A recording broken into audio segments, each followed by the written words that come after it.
मंत्री राहिले, अनेक वर्ष उपमुख्यमंत्री राहिले, या महाराष्ट्रामध्ये त्यांच्या बाबतीतला FIR घेतला नाही, पण कर्नाटकामध्ये अध्यक्ष महोदय अजितदादांचा FIR आता स्वीकारण्यात आलेला आहे।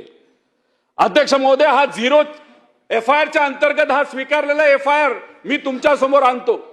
काल संध्याकाळी झालेला हा FIR हा आज सकाळी या राज्याचे, महाराष्ट्र राज्याचे DG कडे, त्या राज्य सरकारकडनं, त्या तिथं असणाऱ्या DG कडनं कर्नाटकाच्या हा इथं ऑनलाईन ट्रान्सफर करण्यात आलेला आहे।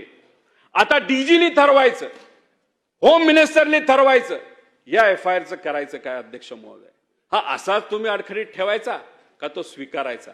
तो स्वीकारून बारामतीला पाठवायचा आणि याच्या पुढे अजितदादांचं इन्व्हेस्टिगेशन होत असताना या FIR लाच केंद्रबिंदू ठेवून अध्यक्ष महोदय इन्व्हेस्टिगेशन त्या ठिकाणी झालं पाहिजे।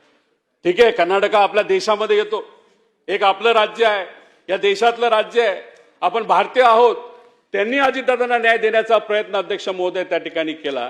तर माझी या सरकारला विनंती आहे, CM साहेबांना विनंती आहे, दोन्ही उपमुख्यमंत्र्यांना विनंती आहे, खास करून सुनित्रा काकींना विनंती आहे की ठीक आहे, कदाचित काही अडचणी असतील, त्यामुळे काही गोष्टी तिथं होत नसतील, पण आम्ही प्रयत्न करून, कार्यकर्त्यांनी प्रयत्न करून हा FIR कर्नाटकामध्ये केलेला FIR आता इथं ट्रान्सफर झाला या महाराष्ट्रामध्ये, तर या बाबतीत इथं तो एक्सेप्ट करून याच्यावर इन्व्हेस्टिगेशन अध्यक्ष महोदय त्या ठिकाणी झालीच।